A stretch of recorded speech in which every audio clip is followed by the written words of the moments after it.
Morning guys, welcome back. Today we have got some exciting stuff for the 2J planned. We're going to be reassembling the whole bottom end and chucking all the new parts on it. The only downside is it is such a nice day today. It is like 30 degrees, should be at the beach, but now we're going to be locked up in a workshop. But I'm pretty excited just to do that anyway, so it's fine by me. Hopefully it doesn't get too hot and stanky in there. But yeah, we picked up some parts from, oh, where are they? Super cheap. We've got some brake cleaners and stuff like that. And now we are just making the beautiful trek out to the workshop. And yeah, then we're gonna get there and start putting it all back together.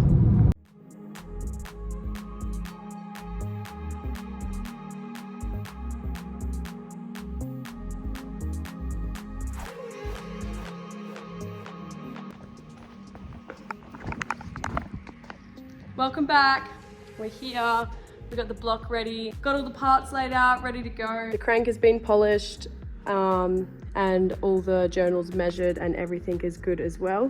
Massive shout out to Golby's Parts for supplying us with the goods for this engine. It is going to be wicked. They have got the best stuff in the business, especially for 2Js as well. It's pretty hard to find parts in Australia here. Run through what we're chucking on the engine. So we have some ACL bearings, ACL rod bearings. We've got some main studs and some head studs. We got some new thrust washers for it. We've got some new piston rings. We got all of the seals, all your oil seals, rear main seals, cam seals. Got some assembly lube, and we got this piston ring file as well, just to size up all these rings and stuff. Of course, we got some flexi gauge just to measure all the clearances. I realized it's like 30 degrees in here, so I got a big ass industrial fan. Whew. Thank God, it is getting sweaty already.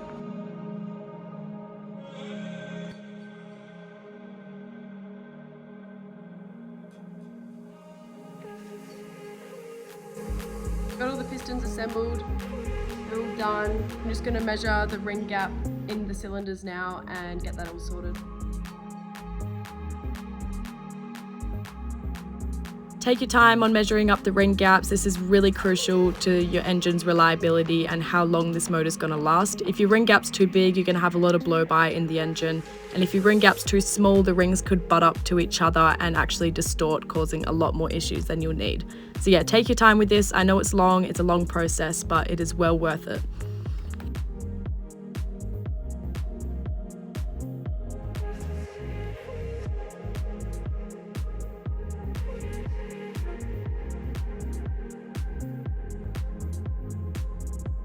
Make sure whatever ring you're sizing up to a specific cylinder goes back into that cylinder. So label it after which one you sized it up to and yeah, put it back in there. Also, when you're installing your rings, they'll have an orientation top and bottom. It should be marked on them, but just double check that they're, seated the right way.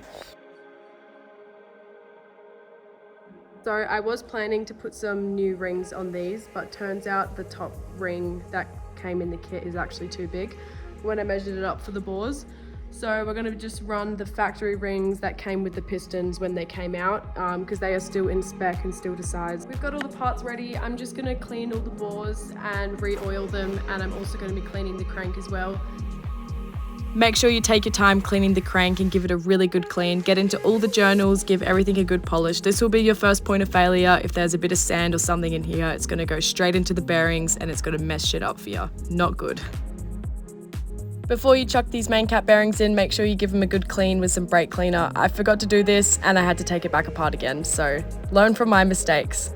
Give them a good clean and then just put them in dry, because we're going to be measuring the clearances on them first. So you don't want any assembly lube on these bearings or any oil or anything. It's easily forgotten to put in the thrust washers, so make sure you put these in and check the orientation that these go in as well, according to the manufacturer's instructions.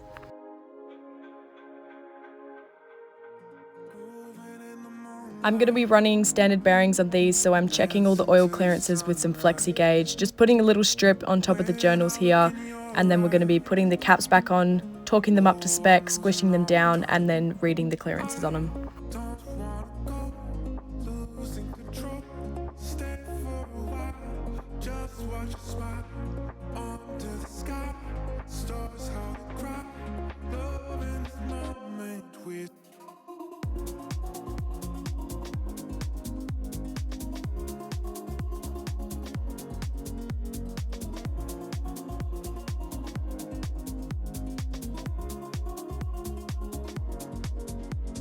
Now we know the oil clearances are all good, I'm now going to install it properly. So I'm going to use some assembly lube on all the moving parts, and obviously I used a bit too much at the front, but that's alright, better to have too much than too less. I'm hitting all of these bolts with just a rattle gun just to get them down, but I'm not tightening them with the rattle gun. Make sure you use a torque wrench that's in spec, it's been calibrated, it's in good nick, because yeah, you don't want to mess any of these measurements up or your motor will go kaboom. Nobody wants that.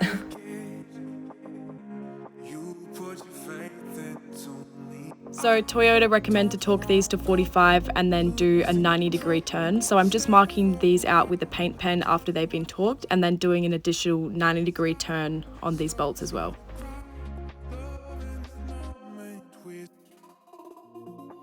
Give your cylinders a really good clean. I'm using just some power steering fluid to get anything off, and wipe them till they come clean and dry and there's no debris on them. You want these to be spotless before you put the pistons in. This is the ring orientation. Make sure all your rings are lined up before you pop these pistons in. And now it's time to check the rod cap clearance on these.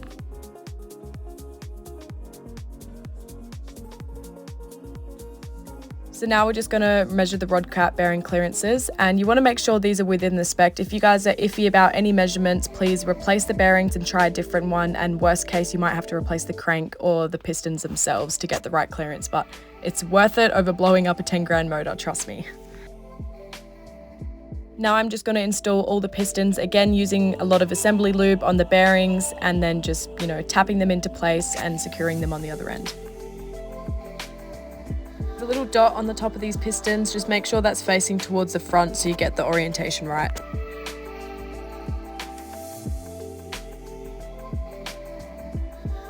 When I was installing the pistons, I installed 1 and 6 at the same time and then bolted them up, checked the rotating assembly, make sure everything's turning good, and then I installed 2 and 5 and then 3 and 4 just to make sure everything's turning, and if you have any issues then you kind of know what piston it's coming from.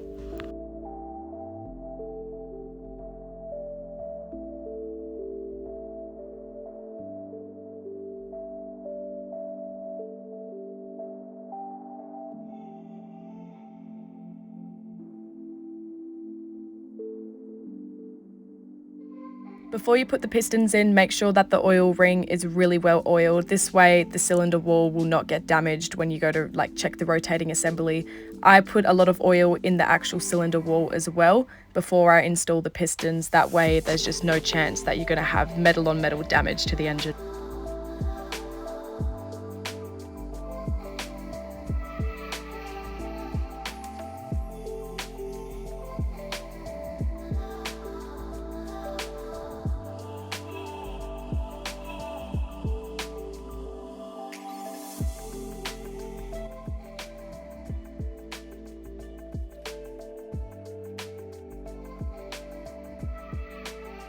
Got the bottom end all assembled, everything is in, it's looking good. No issues so far, everything went in pretty good. I'm just gonna chuck on the oil pump now and then we're gonna put the oil pans on after that. Depending on what sealant you use, most manufacturers go with a 5-minute rule, so you have 5 minutes to install the pump and torque it down before that sealant will start to harden and you have to scrape it off and do it again. So this is a fast work in progress. You're going to have to get it done quick and make sure it's all secure and done within 5 minutes of applying that sealant. I also packed the pump full of Vaseline and all the gears and stuff, and this will just help it on that first startup. There is a little gasket that sits on this oil strainer pickup. You want to make sure that that's installed and you have a fresh gasket for that. A lot of people miss this out, and yeah, you'll have some pretty bad oil delivery issues if you forget that bad boy. But yeah, these are only torqued to 8.8, so just be gentle with them and don't over tighten all these bolts. Don't be shy with the sealant on the oil sump. As we all know, it is a common leak place, so I added a little bit of extra to this bad boy, but not overdoing it, just to give it a bit better of a seal.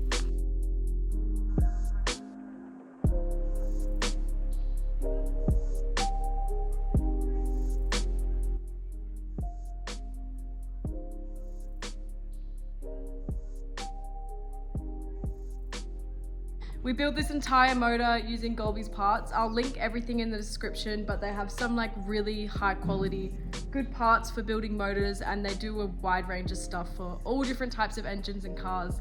But yeah, I got all the 2J stuff from there. They're super fast delivery. They'll help you out finding parts as well. So that link will be in the description. In the next part, I'm going to be reassembling this head and putting it all on the engine. And then we're going to be installing all of the timing gear, and then it'll be pretty much ready to go back into the car. So yeah, stay tuned for part 2. And don't forget to subscribe and like this video so I can keep posting cool car shit for you guys. Catch ya!